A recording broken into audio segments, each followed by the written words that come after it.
오늘은 신년 특별 저녁 기도의 넷째 날입니다. 마태복음 5장 우리 1절부터 7절, 특별히 7절에 있는 말씀을 가지고요. 긍휼히 여기는 자는 복이 있나니, 긍휼히 여기는 자는 복이 있나니라는 점을 가지고 하나님 말씀 함께 이 시간 나누도록 하겠습니다. 자, 우리는 지금까지 지난 시간 동안에 이제 팔복에 관한 이 여러 가지 복 중에서 네 가지의 복을 우리가 함께 나눴어요. 여러분 기억하십니까? 첫 번째가 심령이 가난한 자가 복이 있다. 그 다음에 애통하는 자가 복이 있다. 그 다음 또 뭐가 있습니까? 온유한 자가 복이 있다. 그리고 우리 어제 봤던 의에 주려고 목마른 자가 복이 있다라는 겁니다. 자, 제가 좀 반복해서 말씀을 드린다는 건 여러분에게 이 팔복에 관해서 여러분들이 좀 더 잘 알았으면 좋겠다는 마음으로 제가 드리는 건데, 제가 말씀드린 게 있잖아요. 이 팔복은 8개 복이 아니라고. 한 가지 복이 8가지 양상으로 나타나는 것이지 8개 복이 아니라는 거예요. 자칫 이게 팔복이라고 이름을 붙여서 그런 거지, 원래 성경에는 팔복이란 말도 없어요. 그냥 우리가 이게 8가지라 가지고 팔복이라고 한 거지, 성경에는 예수님께서 입을 열어 가라사대 팔복을 가라사대 이런 말이 없다라는 겁니다. 한 가지 복이 8가지 양상으로 나타난다는 거, 여러분이 먼저 이것을 아시면 좋을 것 같은데요. 자, 근데 여기에서 조금 더 들어가게 되면은요, 이런 양상을 띠게 됩니다. 자, 우리 지금까지 살펴봤던 심령이 가난한 것, 애통한 것, 온유한 것, 의에 주려고 목마른 것, 이 네 가지는요, 좀 더 살펴보게 되면 이 네 가지는 내 안에 내적인 의미를 좀 부여합니다. 즉 다시 말하면 내 안에 내면에 좀 포커스를 맞추는 말씀들이에요. 내 마음이 가난한 거, 가난하니까 어떻게 합니까? 내 마음이 애통하고 우는 거죠. 그러니까 어떻게 합니까? 하나님이 일하실 때까지 내가 내 마음을 붙잡고 온유함으로 기다리며, 그 기다리는 가운데 의를 위해서 핍박을 받더라도 의를 위해서 주림을 통해서 내가 천국 백성처럼 살아가는 거예요. 자, 이게 네 가지 복이, 앞에 있는 네 가지 복은 내 안에 내면의 의미로 좀 다가온다면요, 오늘부터 살펴볼 이 긍휼부터는요, 내 안에 네 가지가 잠재된 그 결과로 열매로 나오는, 행동으로 나오는 복이라고 얘기할 수 있게 되는 겁니다. 그러니까 앞으로 이제 우리가 살펴볼 긍휼이 있는 거, 마음이 청결한 거, 화평한 거, 또 의를 위해 핍박받는 거, 이거는요 다 외적인 거예요. 외적인 거. 그러니까 내 마음이, 심령이 가난해가지고 주님을 찾은 마음으로, 애통한 마음으로 기다리고 하나님이 일하실 때까지 온유함을 가지고 기다리며 그 하나님의 나라의 의를 위해서 간구했더니 내 안에 하나님의 천국이 임하는 거예요. 내게 위로가 있는 거예요.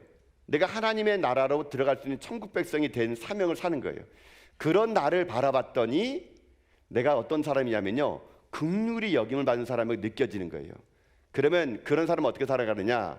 긍휼을 베푸며 살아갈 수 있다라는 겁니다.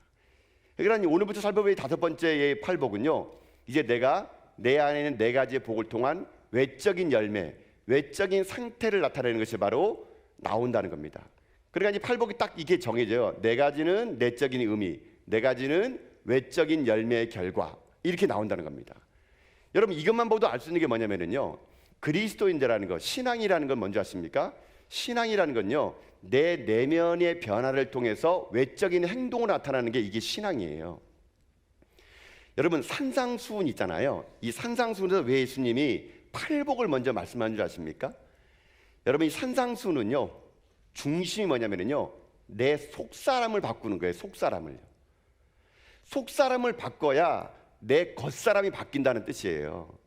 내가 하나님으로 말미암아 충만해져야 오른뺨을 맞아도 왼뺨을 내릴 수가 있는 거예요. 내가 하나님의 은혜로 충만해져야 오리를 가자면은 십리로 가는 사람이 되는 거고요, 겉옷을 달라면은 속옷까지 입을 수 있는 사람이 되는 겁니다. 결국 산상수훈의 팔복을 처음으로 예수께서 말씀하신 이유가 뭐냐면, 내 속사람의 변화, 내가 변화되면, 내 속사람이 변화되면은 그 다음에 행동이 바뀌는 사람이 된다. 여러분 이게 큰 산상수훈의 이 핵심의 그 원리이고요, 그 핵심의 원리의 에키스가 팔복이에요. 팔복.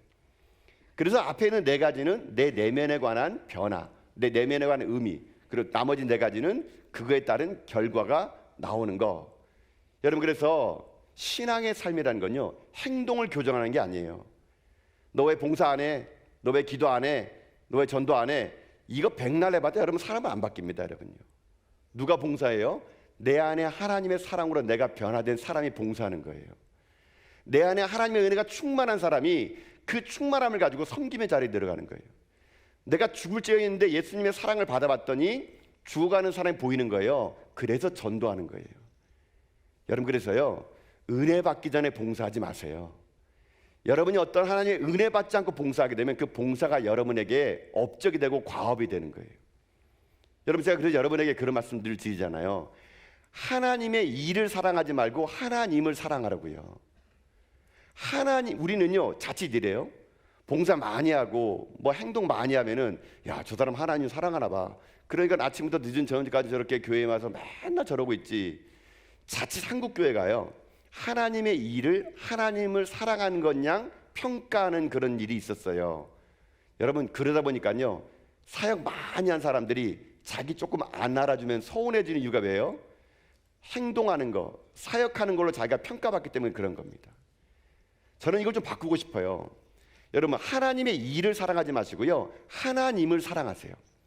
하나님을 사랑하면요, 하나님의 일을 사랑할 수 있게 됩니다. 여러분요, 순서가 내가 하나님을 향한 먼저 사랑이 있어야 돼요. 그러면 내가 하나님을 사랑하잖아요.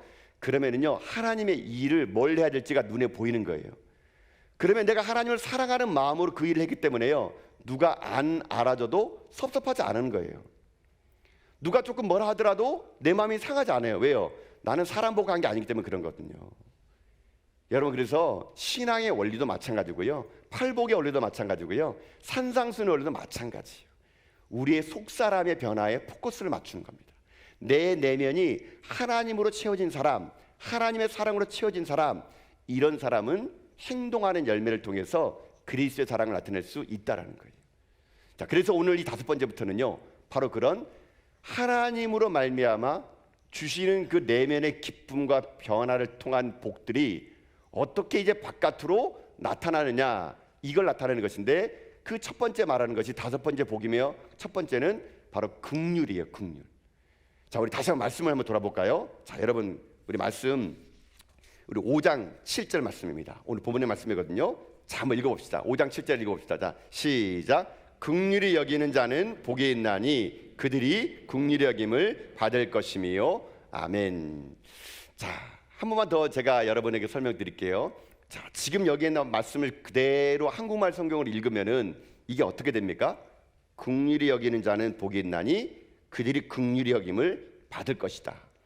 그러니까 마치 이 말은 이 말이에요. 아, 내가 긍휼하면, 내가 누구에게 긍휼을 많이 베푸면 내가 긍휼히 여김을 받겠구나. 이 5번째 복이요, 그냥 눈으로 보게 되면은 조건문처럼 보여요. 아, 이러이러하면 이렇구나, 이러이러하면 이런 복이 있구나. 이게요, 해석이 잘못돼서 그런 거예요. 여러분, 제가 눈으로 얘기하지만 팔복은 조건문이 아니고요, 상태예요. 상태. 심령이 가난하니까 천국이 임하는구나, 이게 아니란 얘기죠. 그래서 이 말을 조금 더 원어로 풀어가면, 지각하면요, 행복하여라, 긍휼인 자는 복이 있다. 왜요? 그들이 긍휼함을 받을 것이다, 이렇게 해석합니다.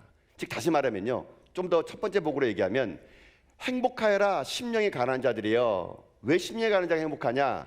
천국이 그들의 마음에 임했기 때문에 심령이 가난한 것 자체가 행복이다, 이렇게 말하는 겁니다. 그러니까 이 말을 여러분들이 자꾸 팔복을 볼 때마다 조건문처럼, 아, 요러니까 요렇구나, 이렇게 보시면 안 돼요. 내가 긍휼한 마음을 가지고 있으면은요, 어떻게 되는지 아세요? 다른 사람도 긍휼하게 보이기 시작한다는 얘기예요. 내가 하나님의 사랑의 긍휼을 받으면 내 힘으로는 그 사람을 사랑할 수 없지만 내 자신이 긍휼의 사랑을 받았기 때문에 내가 받은 그 힘으로 나도 당신을 긍휼히 여겨줄게요. 여러분, 이것이 이 본문의 원래의 해석이 맞는 거예요. 조건문이 아니라 내 안에 긍휼이 있는 상태, 이 상태로 누군가를 긍휼히 여겨주는 자들은 어떤 자들이다? 그게 복 있는 자들이다. 이렇게 예수님께서 말씀하신 뉘앙스는 이렇게 나올 수 있다는 겁니다. 자, 이런 맥락을 가지고요, 우리 한번 이 본문을 좀 더 보기 원하겠는데, 자, 지금까지 계속했던 것처럼요, 이 긍휼이라는 단어를 해석을 해야 돼요. 여러분, 제가 얘기했죠, 팔복은 이 원어를 그 당시의 배경으로 잘 설명해야 우리가 오해가 없다라는 거. 자, 우리가 한국말로 긍휼이라고 나오는 이 말은 원래 원문에는 뭐라 나오면요, 제가 찾아보니까 이렇게 됐더라고요. 원문에는요, 엘레오스 이렇게 되더라고요. 엘레오스. 엘레오스. 그냥 들이마세요. 여러분 쓰셔도 좋고요. 엘레오스라는 말이래요. 이 긍휼이. 제가 또 찾아봤지 않겠습니까? 사전을 찾아보고 책을 읽어보니까 엘레오스란 말이 너무 많은 거예요. 또 뜻이요. 근데 제가 이 엘레오스라는 말을 이렇게 풀어봤더니 사랑, 동정, 불쌍히 여김, 자비 이렇게 막 많이 나오더라고요. 근데 이 엘레오스라는 말이 상당히 뭐 사랑, 불쌍히 여김, 동정 이게 많이 나오는데 좀 더 한국말로 비슷하게 가자 그러면은요, 이 긍휼의 말이 비슷한 게 자비입니다. 자비. 자, 자비라는 말인데 이 자비라는 말로 하게 되면은 이 자비라는 말 자체가 또 뉘앙스가 또 여러 가지가 나와요. 그래서 이 원어를 좀 더 제가 봐봤어요. 그러면 이 긍휼이란 말을 구약 성경으로 썼던 히브리 말로는 뭐라 할까 해가지고요. 제가 이제 신약 성경에 있는 긍휼을 이 구약 성경으로 여러 번 찾아봤더니 구약 성경에도 긍휼이란 말이 나오더라고요. 근데 구약 성경에는 긍휼이란 말을 히브리 말로 뭐라 하냐면요. 여러분 들어봤을까요? 헤세드예요. 헤세드가 긍휼이더라고요. 근데 오늘 본문은요, 이 그 헬라어인 엘레오스로 풀이하기보다는 구약의 헤세드로 풀이하기에 좀 더 여기가 좀 설명이 좀 쉬워요. 헤세드라는 마음은요, 이 구약의 엘레오스도 나온 말 중에 공통적으로 나온 말이 딱 하나 있어요. 그게 뭐냐면요, 불쌍히 여기는 마음이라는 겁니다, 여러분. 이 헤세드의 불쌍히 여기는 마음이 오늘 긍휼에 나오는 불쌍히 여기는 마음과 딱 동일하다는 겁니다. 여러분, 그래서 이 오늘 이 말씀은요 어떻게 하냐면요, 불쌍히 여긴다는 말로 해석해도 이 말은 전혀 번역하는데 문제가 되지 않아요. 그러니까는 내가 하나님 안에서 내 자신을 바라볼 때요, 어떤 마음이냐면 내가 아무것도 아닌 존재인 거예요. 죄를 짓고 죽을 수밖에 없는 불쌍한 존재인 거예요. 근데 누가 나를 그렇게 봐준 줄 아세요? 하나님이 나를 봐준 거예요. 여러분, 조금 더 이 본문을 분석하면은 여기 나와 있는 모든 팔복은요 수동태로 써져 있다 그럽니다. 수동태. 그냥 수동태로 써 있다는 건데, 수동태로 써 있다는 건 뭐냐면요, 내가 누군가에게 그렇게 당한다는 얘기예요. 수동태는요. 그러니까 내 마음이 지금 긍휼하다는 거는 누군가가 나를 그렇게 보고 있다는 것인데, 내 자신이 아무것도 할 수 없는 그런 존재라는 걸 보면서 하나님 나를요 불쌍히 여겨준 거예요. 그래서 나는 어떤 존재냐면은 하나님에게 불쌍히 여김을 당해가지고 죽을 죄인이 천국 백성 된 거예요. 그럼 우리가 어떻게 살아가야 되느냐? 하나님 나를 불쌍히 여겨줬듯이 나도 상대방을 바라볼 때 불쌍히 여기는 마음으로 살아가라. 그런 사람이 진짜 복된 사람이고 행복한 사람이다. 이렇게 다시 번역할 수가 있게 될 수 있다는 얘기입니다. 자, 그래서 오늘 우리가요 이 말씀을 가지고요 그런 마음이 회복되는 꿈을 꿔야 됩니다. 그냥 만약 여러분들이 어떤 사람이 불쌍하잖아요. 불쌍하면은 이 히브리 말 속에 헤세드와 이 헬라어의 말에는 불쌍히 여긴다라는 걸로 끝내면은 좀 안 되는 말이 있어요. 제가 설명 다시 한번 더 붙이면은, 불쌍히 여겨서 하나님 어떻게 하냐면요, 불쌍히 여겼더니 그냥 하나님이 저 천국에서 천상에서 아이고 불쌍하구나, 아이고 어쨌을까, 뭐 이렇게 하는 걸로 끝나는 게 아니고요, 불쌍히 여겼더니 하나님 어떻게 합니까? 자기 아들을 세상에 보내주신 거예요. 여러분, 긍휼이 뭔지 아세요? 긍휼은 여기까지 가는 거예요. 긍휼은요 마음만으로 아유 불쌍해, 아유 어떻게 해서 저렇게 됐지, 아유 딱하네, 참 그래요, 뭐 아유 어쨌을까, 이게 끝나는 게 아니고요, 그런 마음을 가지고 행동까지 가는 거, 그게 긍휼이에요. 그게 긍휼. 그게 하나님께서 우리 가운데 요구하시는 긍휼이라는 거거든요. 여러분, 그래서 여러분 삶이 우리 가운데요 누군가를 바라볼 때 그저 불쌍하다 하는 것이 아니라 불쌍함을 행동으로 옮기는 신앙인, 그게 오늘 팔복에서 말하는 이 5번째 복인 긍휼히 여기는 자가 될 수 있다라는 것을 여러분 기억하셔야 된다는 얘기예요. 자, 그러면 이렇게 봅시다. 그럼 우리가 어떻게 하면은 이 긍휼하는 마음을요 다시 내 안에서 회복할 수 있을까요? 여러분, 오늘날에는요 사람들이요 상대방을 바라볼 때 긍휼히 여기는 마음이 점점 여러분 사라져가고 있는 시대 같아요. 먹고 살기 바쁘다 보니까, 나도 살기 힘들다 보니까 남의 눈물이요 자기의 눈물로 들어지지 않는 것 같아요. 여러분, 만약 여러분들이 TV에서 어떤 드라마를 보는데 정말 슬픈 장면이 있는데 눈물이 여러분 안 난다면요, 여러분 마음이 지금 이제 굳어갈지도 모른다는 얘기예요. 남이 울 때 같이 울어주고요, 남이 힘들 때 같이 힘들어주는 그런 마음이 있지 않습니까? 여러분 이 마음들이 점점 우리에게 사라진다는 거, 이게 문제거든요. 여러분 혹시 여러분들이 누군가 영화를 보거나 TV를 볼 때 울면은요, 여러분 그런 말 하면 안 돼요. 뭐 우리 보통 한국 사람들 그런 말 하잖아요. 남자가 운다 그러잖아요. 여러분 남자가 울어야 돼요, 여러분요.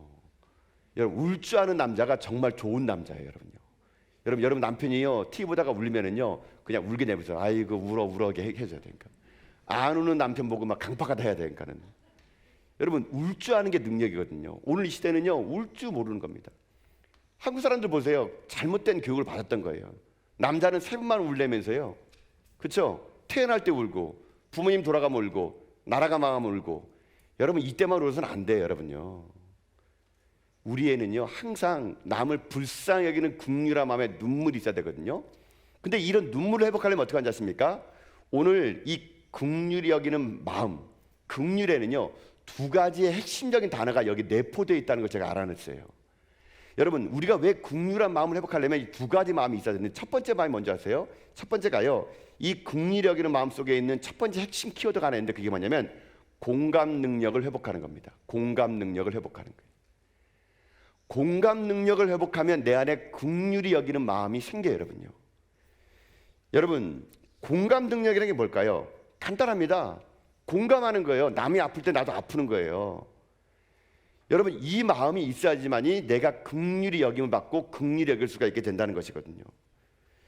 여러분 제가 볼 때는요, 예수님은요 공감 능력의 대가입니다. 대가. 예수님요 정말 우리 볼 때마다요, 우리를 보면서 우리가 아프면 같이 아파하고요, 우리가 슬퍼하면 같이 슬퍼하는 분 누구냐? 예수님이에요. 예수님이요. 여러분 왜 바리새인들이 예수님에게 그렇게 신나게 질책을 받은 줄 아세요?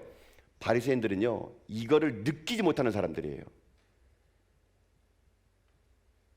병든 자가 안식일날 와가지고요 회당에서 힘들어하면서 있는데도 예수님이 안식일날 병 고치잖아요.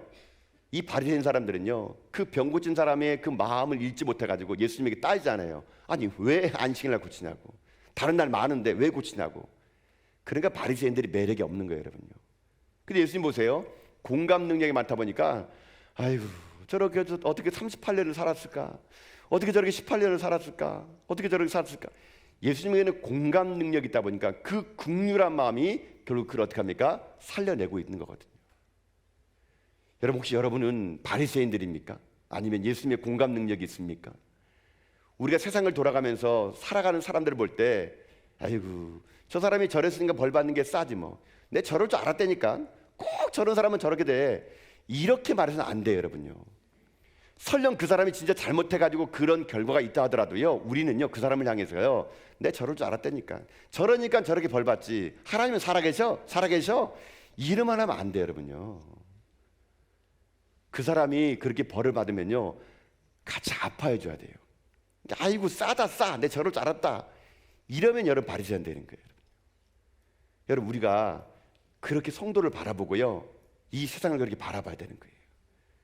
우리가 교회를 오래 다니다 보면은요 자꾸 바리새인처럼요 따지고 분석하고 원인과 결과를 가지고 그 사람을 정죄하고 싶어하는 게 우리들의 심령이에요. 그러나 예수님이 그렇지 않았습니다. 그가 어떠한 잘못을 저질렀던 그의 형태 상태가 너무 불쌍해가지고 공감 능력이 있었던 거거든요. 한 가지 여러분 예를 들어볼까요? 자, 누가복음 7장에 보게 되면은요 과부가 있었는데 외아들이 있었는데 죽었어요. 과부의 외아들이 죽었다. 여러분 이게 여러분에게 어떻게 느낄지 모르지만 이 과부 입장에서는요 이거는 하늘이 무너지는 거예요. 한번 상상을 해보세요. 제가 설명드려 볼 테니까. 이스라엘에 한 어떤 여자가 있었어요. 이 여자가 결혼 정년기가 돼가지고요 이제 남편을 맞이해야 됩니다. 여러분 결혼할 때 그러면 여자가 아무 남자랑 결혼하겠습니까? 얼마나 부푼 꿈이 있었습니까? 나는 어떤 남자랑 결혼하지, 어떤 남자랑. 자기는 뭐 얼굴은 이렇고 저렇고 얼마나 많은 꿈이 있었어요. 결혼하면 이거 해야지 저거 해야지. 신혼의 단꿈을 꾸고 이 여자가 어떻게 했습니까? 결혼을 했겠죠. 결혼하고 남편 살면서 얼마나 행복했겠습니까? 그동안 내가 꿈꿨던 남자와 결혼했으니까. 근데 이게 웬일입니까? 오늘 성경에 보면 그 여인이 과부가 됐대요. 남편이 죽고 말았어요. 어떻게 죽었는지 모르겠어요. 병이 들렀는지 어떻게 죽었는지. 그토록 자기가 사랑했던 전부인 남자가 자기 곁에 없는 거예요. 근데 결혼해서 아들이 하나 있네요. 남편이 잃은 그 찢겨지는 가슴을요, 이 과부가 아들에게 다 사랑을 쏟아 부은 거예요. 그 아들에게 남편 못 받은 사랑, 이 아들이요 홀로 아빠 없이 자랄까 봐요 애지중지하면서요 이 한 아들 때문에 자기가 고생해도요 고생스러운 게 아니에요. 여러분도 그렇잖아요. 여러분 왜 이렇게 열심히 돈 버세요? 여러분 왜 이렇게 힘들게 사세요? 대부분 제가 물어보니까 자식 때문에 사는 분이 되게 많아요. 그렇죠? 열심히 새벽에 나가서 돈 벌어가지고 자식들 뒷바라지하는 거, 여러분 그것 때문에 여러분 지금 열심히 일하잖아요. 이 과부도 마찬가지였어요. 남편 없이 홀로 아들을 기르는데 고생해가지고 기르는 그 아들, 이 아들이 웃으면 내가 웃고 이 아들이 슬프면 내가 슬픈 그 과부였던 거예요. 이 아들이 직장 나가서 장성해서 밖에 나가서 들어오면은 따뜻한 밥 한 끼 차려놓고 오늘 무슨 일 있었니 이런저런 얘기 나누면서 그 아들의 이야기를 함께 나누면서, 이 아들은 그 과부에게는 전부였대요. 전부. 근데 그 과부의 아들이 죽었어요. 여러분 좀 이해되십니까? 마음이 강박하시군요, 여러분요. 저는 이 본문을 읽을 때마다 막 눈물이 나요. 이 부분 얼마나 힘들까. 남편 잃고 아들 한 명 있는, 또 외아들이라고 분명히 성경에 나왔거든요. 자식이 없는 거예요. 이스라엘에서는요 남편 없고 아들 없으면 이건 완전히 이거는 버림받은 사람이거든요. 이 과부가 정말 불쌍한 거예요. 근데 누가 보고 보면은 이 과부가요 지금요 자기 아들을 묻으려고요 그 장례식이 진행되고 있는 거예요.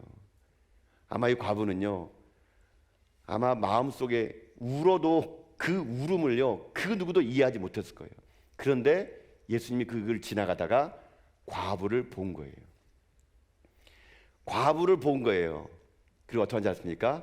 과부의 아들을 살려줍니다. 자, 여러분 그거를 오늘 성경을 한번 읽어볼 텐데요. 여러분 성경 말씀 보면 이렇게 그 결과가 나와요. 여러분 자 말씀을 자막을 준비했거든요. 자 누가복음 7장 13절부터 15절 말씀 자 한번 읽어봅시다. 자 시작. 주께서 과부를 보시고 불쌍히 여기사 울지 말라 하시고 가까이 가서 그 관에 손을 대시니 맨 자들이 서는지라. 예수께서 이르시되 청년아 내가 내게 말하노니 일어나라 하시매 죽었던 자가 일어나 앉고 말도 하거늘 예수께서 그를 어머니에게 주시니 아멘. 자 여러분 보시죠. 여기 예수님이 어떻게 합니까?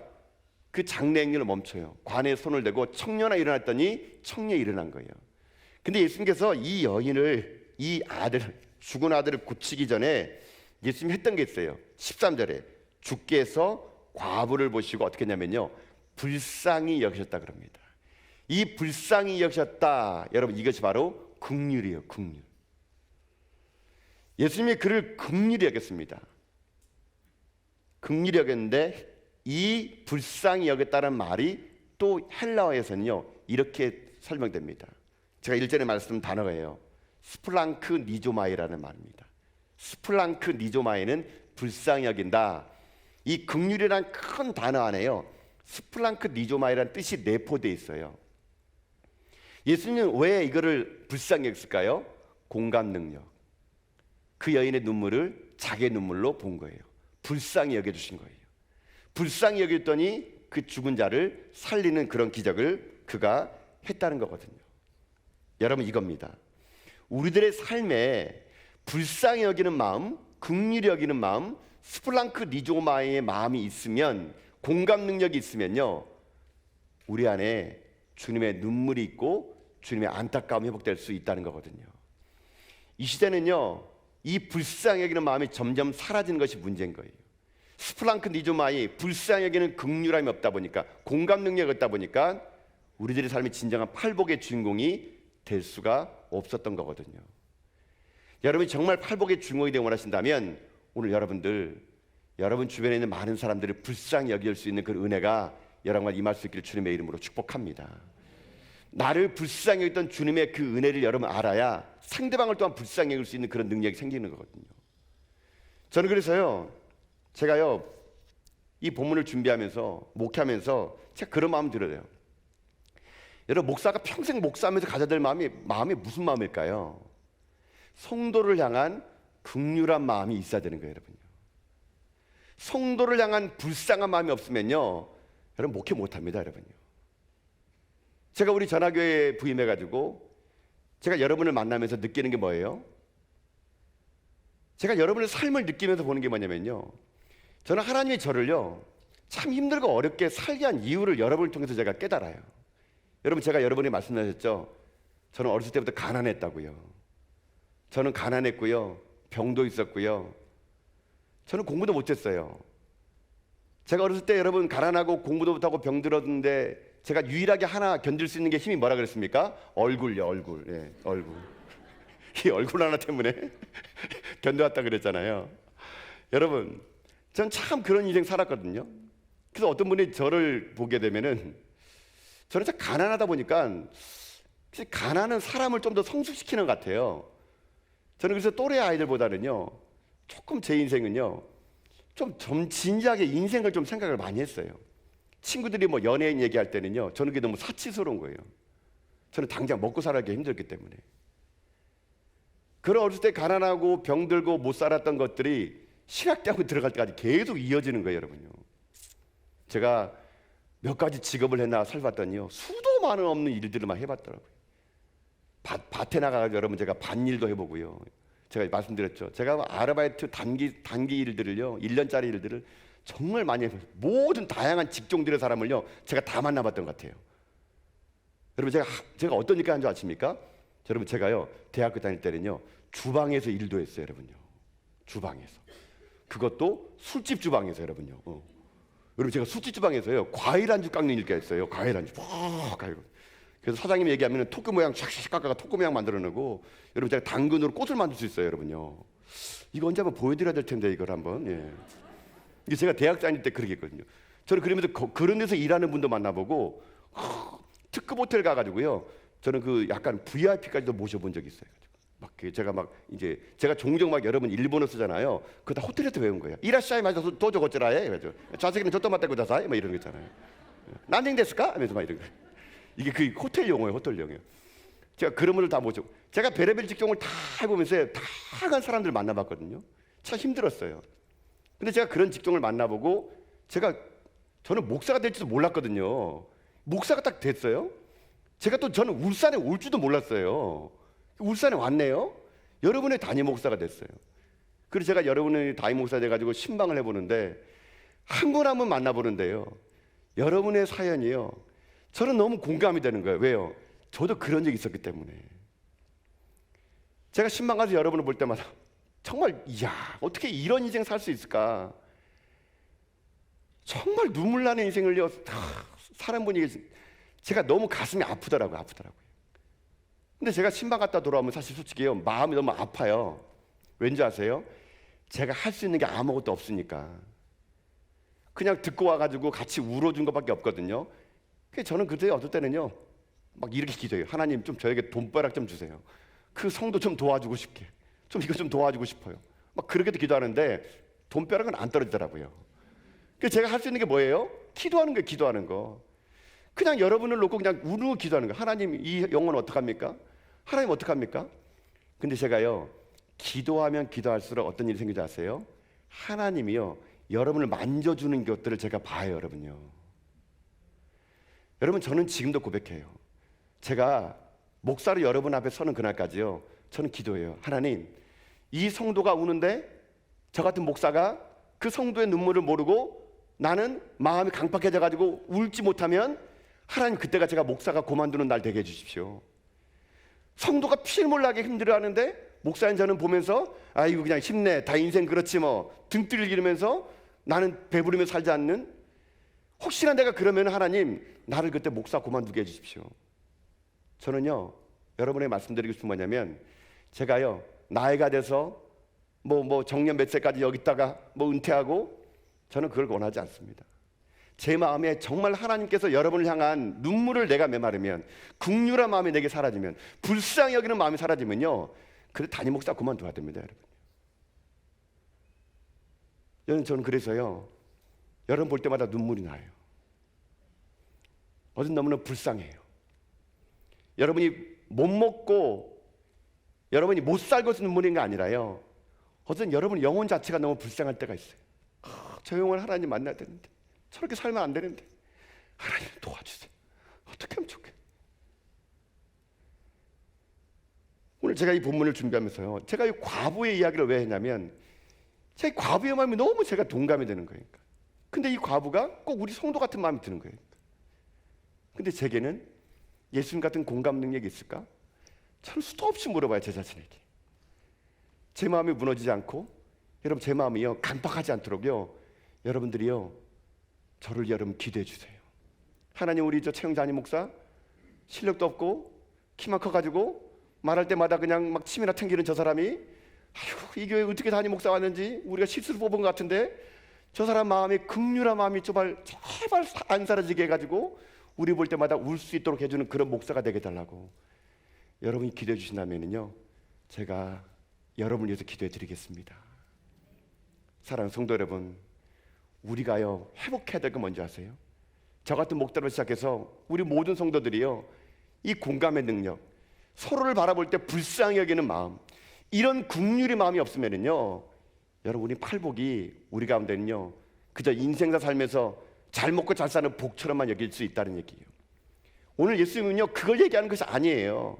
진짜 긍휼함이란 내 안에 스플랑크 리조마이, 찢겨지는 불쌍한 마음을 가지고 긍휼한 마음을 가지고 그렇게 나를 바라보고 상대를 바라볼 때 그 사람이 어떤 사람이냐? 행복한 사람이다, 복된 사람이라는 거예요. 왜요? 내가 그 긍휼함을 통해서 상대방을 긍휼히 여겨주면 내 자신이 얼마나 약하고 빈약하고 심령에 가난함을 알게 되면 은혜가 내게 임하기 때문에 그런 거라는 겁니다. 저는 오늘 이 밤에 여러분의 가운데 이 예수님의 마음이 여러분 마음 될 수 있길 주님의 이름으로 축복합니다. 긍휼히 여기는 마음이 여러분 가운데 임하셔서 여러분이 긍휼히 여김을 받았다면 여러분 삶이 또 누군가를 긍휼히 여겨주는 여러분 인생길 다 될 수 있길 여러분 주님의 이름으로 축복합니다.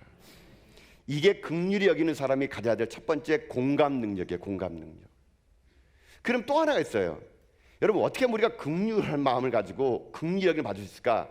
하나는요 행동하는 신앙으로 가야 된다는 겁니다. 행동하는 신앙. 여러분 이 헬라어 긍휼의 엘레오스라는 이 말은요 뜻이 불쌍히 여긴다 플러스 행동까지 포함된 겁니다. 행동. 주님은요 그냥 그 불쌍히 여긴다는 마음으로 끝내지 말고요, 이게 행동까지 옮겨진 게 진짜 긍휼을 얘기하는 엘레오스라는 단어의 그 정확한 명칭이라고 얘기하고 있는 거거든요. 아무리 긍휼한 마음을 갖지 않더라도, 긍휼한 마음을 갖는다 하더라도 베품이 없는 긍휼함은요 여러분 그건 긍휼함이 아닙니다. 여러분요, 진짜 긍휼함은요 마음에서 행동까지 옮겨지는 거예요. 우리를 불쌍히 여기시다 하늘 하나님께서 자기 아들을 십자가에 내어주는 행동이 있었기 때문에 우리가 긍휼함을 입은 거예요. 그러면 마찬가지로 우리도 그 하나님의 긍휼함을 입었다면 나도 마음만 있는 것이 아니라 긍휼함을 가지고 행동하는 신앙이 될 때 그때 우리에게 긍휼이 완성될 수 있다는 거거든요. 이게 중요합니다. 여러분요. 여러분 그래서 우리들의 삶이 결코 인색해서는 안 돼요. 여러분요. 여러분 삶이 결코 물질적인 것에서 여러분들만 취하는 삶을 살면 안 돼요. 하나님 여러분 왜 물질 주셨습니까? 그거 가지고 긍휼한 마음을 가지고 긍휼한 상태 속에서 행동하는 신앙이 되라고 준 거예요. 여러분요. 여러분 우리 전화교회가 우리가 작년도 그 재작년도에도 여러분 우리가 기프트 박스를 만들어 가지고 우리 주변에 있는 다문화 가정 아이들하고 여러분 그 저소득층에 있는 아이들하고 여러분 선물 나누지 않았습니까? 이게 여러분 긍휼한 마음이에요. 여러분요. 참 많은 분들이 동참해 주셔서 감사하더라고요.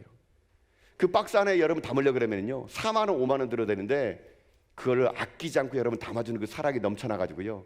여러분 작년에도 여러분 아시죠? 그게 넘쳐나 가지고요. 그 박스 다 주고도 여러분 우리 이웃들에게 더 나눠주는 그런 복이 우리에게 임했거든요. 여러분 이게 긍휼함 받은 사람의 행동이 될 수 있는 거거든요.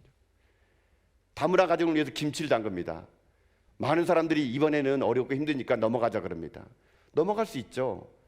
그런데 우리가 담겨줄 김치를 기다리는 사람들 생각해서 우리가 어떻게 합니까? 팔 걷어붙어서 김치 담그는 거예요. 내 집에 아직 김장 못 담가고 내 가정에 아직 김치도 없는데 불구하고요, 우리가 긍휼함을 받았더니 손 걷어붙이고 우리 어떻게 했습니까? 다문화 가정에서 김장을 담근 거예요. 참 너무나 많은 분들이 오셔가지고요, 제가 얘기했잖아요. 제가 김장을 담그는 거 보고 기도해주고 올라와서 한 점심때 저기네 가가지고 제가 좀 뭐 간식이라고 드리러 가봤더니 손 놓고 앉아 계시는 거예요. 왜 앉아 계세요? 다 끝났어요? 이렇게 하더라고요. 그러니까요. 너무나 많은 분이 오셔가지고 일선을 두다 보니까 이 일이 빨리 끝나게 되는데 전 참 감사하더라고요. 여러분, 이것이 긍휼히 여기는 마음의 상태라는 겁니다. 저는 그래서 우리 전화교회가요, 우리만을 위한 교회를 뛰어넘어가지고 세상을 향한 교회가 될 수 있기를 주님의 이름으로 축복합니다. 주님의 긍휼함을 입었다면 그 긍휼함의 사랑을 가지고요, 행동하는 예수님의 심장, 예수님의 마음을 가지고 우리 주변에 오늘도 불쌍히 여기는 자들에게 손을 내미는 그런 교회, 우리 교회도 힘들고 어렵지만 바보 같은 예수님의 사랑을 가지고 더 어려운 자들에게 물질을 흘려보내주고 사랑을 흘려보내주는 그런 세상에 없던 그런 교회, 진정 우리들의 자녀도 힘들고 어렵지만 더 힘들고 어려운 사람들을 위해서 나의 것을 아낌없이 그저 흘려보낼 수 있는 그런 성도들이 모인 교회, 여러분, 그런 교회가 팔복의 5번째 교회가 될 줄 믿습니다. 여러분, 우리들의 삶의 날마다 이런 긍휼함이요, 멈추지 않고 내가 받은 긍휼함의 사랑을 가지고 또 다른 누군가의 긍휼을 베풀어줘서 우리가 주님 오시는 그날까지 이 땅의 이 팔복의 주인공으로 당당하게 주 앞에 서서 이 시대에 복이 그저 많이 가지고 많이 누리고 나만 잘 먹고 잘 살고 한다는 그런 복의 개념을 뛰어넘어 가지고 여러분, 우리는요 좀 다르게 살아간 여러분 저와 될 수 있게 주님의 이름으로 축복합니다. 세상 사람들이 많이 갖는 걸 복이라 그러지만 우리는 바보처럼요 흘려보내주는 게 복이라는 거예요. 사람들 말할 거예요. 흘려보내는 게 무슨 복이냐고. 그러나 여러분, 우리 그리스도는 이렇게 살아가는 거예요. 많은 사람이 가졌을 때 누리는 행복보다 흘려보내줬을 때 누리는 행복을 누리는 사람들, 쏟아 부어줬을 때 바보 같은 사랑으로 오는 그런 감격적인 마음을 가진 행복의 사람들, 또 다른 행복이 있다는 걸 가르쳐 주는 거예요. 나만 가지고 나만 누리면 행복하는 그런 세상 사람이 아니라 흘려주고 베풀어줬는데도 세상이 알지 못하는 행복을 누리는 사람들, 그 사람들이 팔복의 중흥이 될 수 있는 거거든요. 여러분, 이 행복은 세상에 없는 행복이에요. 주님은요 우리에게요 그렇게 살라고 합니다. 남들처럼 다 가지고 다 누리는 행복이 아닌 죽어도 퍼주고도 내 자신이 없어지고도 누리는 세상에 맛보지 못하는 행복을 가진 사람들, 그 사람들이 하나님 나라의 주인공들이고 그 사람들이 이 땅에 천국처럼 사는 사람들이고 그런 사람 통해서 주님은요 이 땅에 하나님의 나라를 만들어가기 원하신다는 겁니다.